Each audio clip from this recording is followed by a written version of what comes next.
Welcome to the deep dive. We sift through the noise, the sources, the data, and pull out the real gems, the core insights for you. Today we're tackling a pretty intense story of health transformation. It's centered around Connie Bennett, a certified health coach, author, and frankly, her 20-year battle. Right.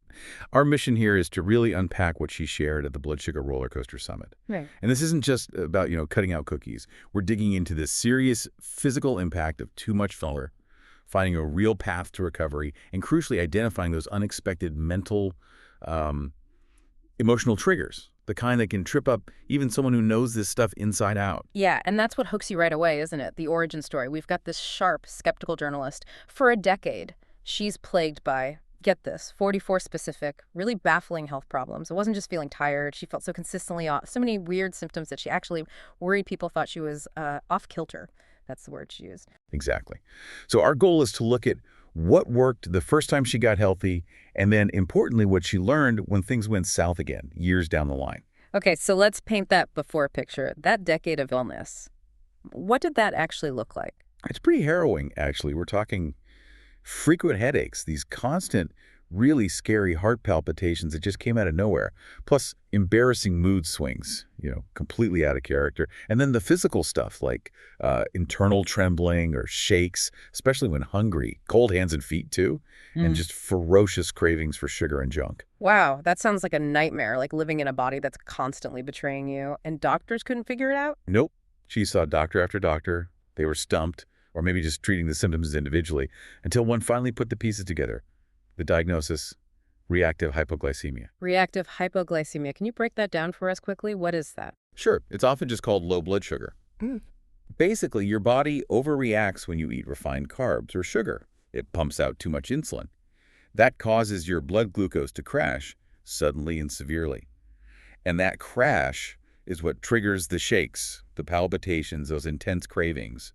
It's like your body hitting the panic button. And interestingly, she didn't fit the stereotype, right? The source says she wasn't severely overweight, maybe, 8 pounds over? Exactly, which challenges assumptions. But she was addicted. She admitted she was eating tons of hard candies, red licorice, chips, displacing actual nutrients with sugar hits. So she gets this diagnosis, and the doctor gives her this incredibly simple solution. Almost unbelievably simple. He just says, quit sugar and all your complaints will go away. And she's a journalist, skeptical by nature. How did she react?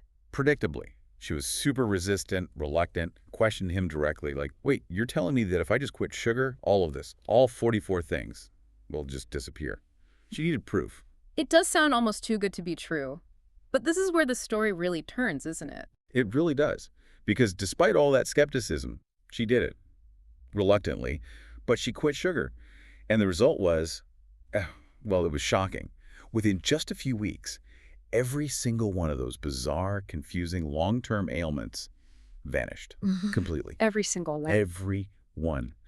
That dramatic, rapid physical turnaround was the catalyst. It flipped her journalistic switch. She couldn't ignore the evidence of her own body anymore. That's what kicked off her whole mission. Okay, so the physical healing was fast, but there was a mental component too, wasn't there? Before quitting sugar, she wasn't just physically sick. No, not at all. She talked about being fuzzy-headed and confused. Yeah. Said she couldn't concentrate, like things she read just wouldn't stick. The mental fog was thick. That's a really common side effect of blood sugar swings, that brain fog. Often overlooked. Totally. But once she got off sugar, got the hypoglycemia managed, her mental clarity just snapped back. Full concentration returned. She felt sharp again. And her immediate thought, that journalistic instinct kicking in, was, what? How is this possible? And why isn't everyone talking about this? She saw how deep the connection was between sugar, blood sugar, and, our whole cognitive function. And that burning question, that need to share, led straight to her first bestseller, right? Sugar Shock in 2007. Exactly.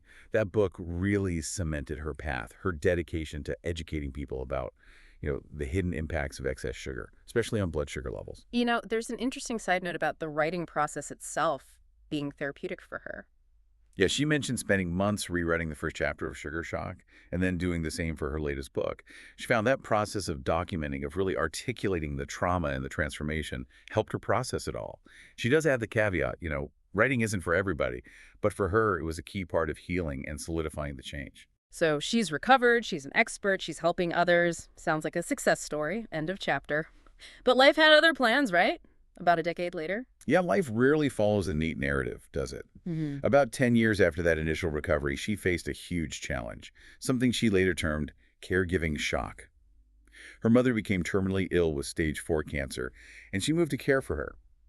The situation was just full of, as she put it, drama and intense grief. And despite being the sugar shock expert, despite knowing her body's signals so well, she relapsed. How did that happen? It's fascinating, and it's really the core of her later work. The emotional weight, the stress of caregiving, it just overwhelmed her established healthy habits. She started automatically reaching for comfort. But here's the crucial part. She started lying to herself. Lying. How so? She began eating things like processed crackers, movie popcorn, chips, comfort foods. But she justified it in her head, thinking, well, it's not sugar. She was deliberately ignoring the fact that these refined carbohydrates, these processed carbs, slam your bloodstream with sugar almost as fast as candy does. Ah, the carb trap. It's not just about sweets. Exactly. She needed a term for these deceptive foods, and she coined a brilliant one, carbage. Carb garbage. These ultra-processed carbs that masquerade as something other than sugar but trigger the same blood sugar roller coaster. Garbage. I like it. It's memorable. And the consequences of eating this garbage. They were swift and severe. Within just a few months, she gained 21 pounds. Oh. She nearly fainted in a grocery store, a classic low blood sugar crash. And then came the diagnosis, insulin resistance. Wow. From health expert back to patient. That must have been incredibly difficult professionally and personally, the feeling of being a fraud. Oh, absolutely. She talked about feeling immense shame, like a real fraud. How could she, the expert, let this happen? But thankfully, that shame didn't paralyze her. It actually fueled her next wave of research, leading to her latest book, I Blew My Diet, Now What? That experience taught her relapse often isn't about weak willpower, it's deeper. It's about triggers, unmet needs. Precisely. Her research uncovered 21 reasons people fall back into bad eating habits. But she pinpointed 4 major ones, the big binge triggers that seem to derail people most often. Okay, let's list those. These seem critical for anyone listening who struggles with this cycle. Yeah, these 4 are key to recognize in yourself or others. 1. Heartbreak binging. This is triggered by intense grief, loss, the death of a loved one. Okay, makes sense. 2. Breakup binging. This stems from relationship turmoil, divorce, messy breakups, major conflict. Right. Emotional eating territory. 3. Trauma comfort crunching. This is linked to trauma. And importantly, it could be recent trauma or it could be old trauma, stuff from years ago, that gets reactivated by current stress. That's a big one. Undigested trauma showing up in eating habits. Huge. And finally, 4. Caregiving shock.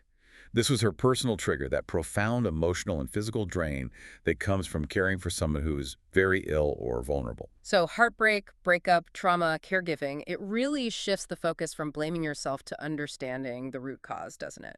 Completely. It's about compassion and identifying the underlying need that the garbage is trying, unsuccessfully, to fill. Okay, let's pivot to practical steps. If someone recognizes these patterns or just wants to get off the sugar or garbage train, what does Connie recommend? Starting with food sourcing, the cost issue often comes up. Right. She really busts that myth that healthy eating has to break the bank.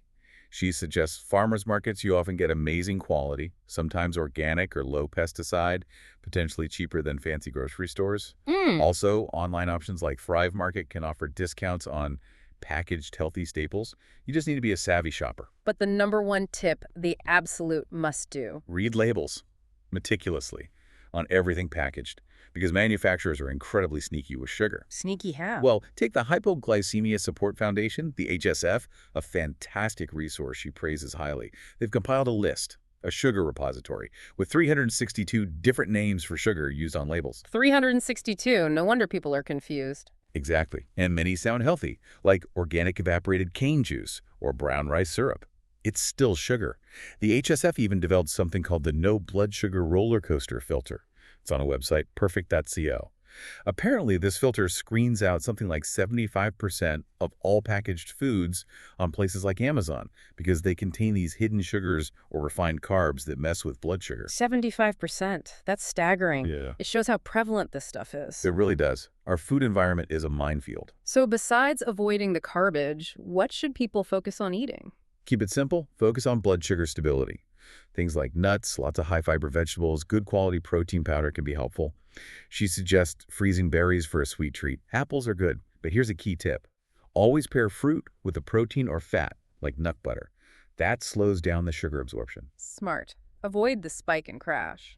Now, what about the social side? Dealing with people, maybe family or coworkers, who push junk food on you. The sugar pushers. Ah yes, the social pressure.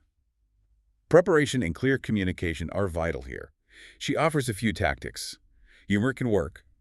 She tells a story about politely refusing to buy a sugary treat for someone by saying she's a sugar expert and couldn't be seen doing it.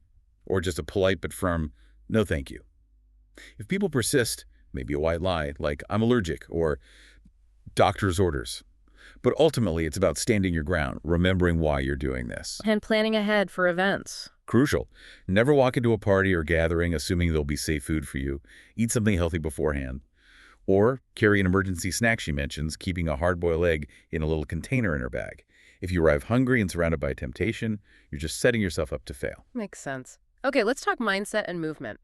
Especially for someone starting out, maybe with severe hypoglycemia, they might feel really weak and tired. Exercise seems daunting. Absolutely, and her advice is critical here.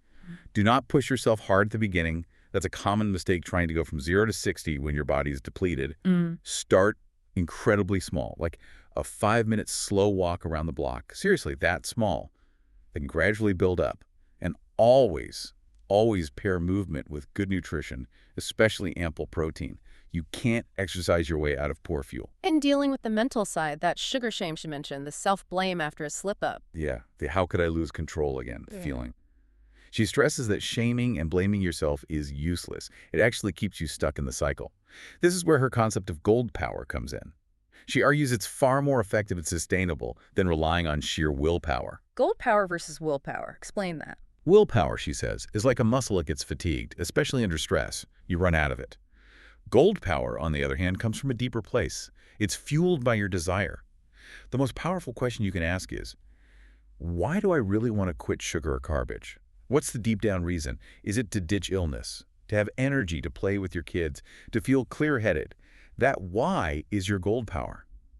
She suggests writing down your top 3 to 5 reasons, your core motivations. Okay, so find your why, then what? How do you activate this gold power? She gives 5 clear steps to essentially flip on your success mindset.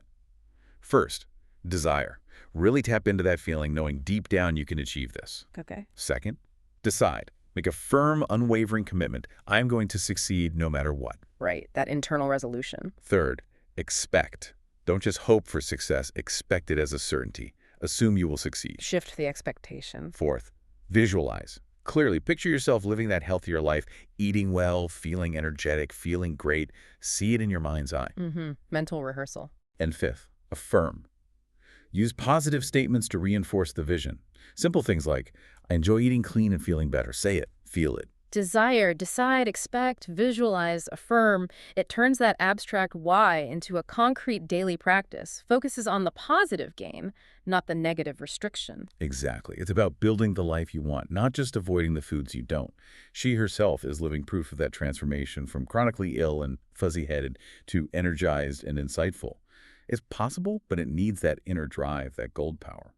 So let's wrap up this deep dive. Key takeaways. We saw how 44 different physical and mental issues could link back directly to diet. We learned about the sneaky danger of garbage. And crucially, we identified those powerful behavioral binge triggers. Heartbreak, breakup, trauma. Caregiving showing relapse is often about deep emotional needs, not just lack of willpower. Absolutely. And we should definitely echo her praise for the Hypoglycemia Support Foundation. That validation and support are so important. Plus, there are research showing that managing hypoglycemia, that low blood sugar, might actually help people avoid type 2 diabetes down the road. That's potentially life-changing information for so many people struggling silently. It really is. Okay, final thought for you, the listener, to ponder. The sources highlight how trauma, big T, or even smaller chronic stressors can echo for years and trigger these dietary slips. So if those big life events like grief, divorce, or caregiving are major triggers, what smaller, perhaps seemingly unrelated stresses from your past might be quietly influencing your relationship with food, your need for comfort right now? That's the question to sit with. Explore that. Find your gold power. Write down that why and maybe start your own journey. It's worth it.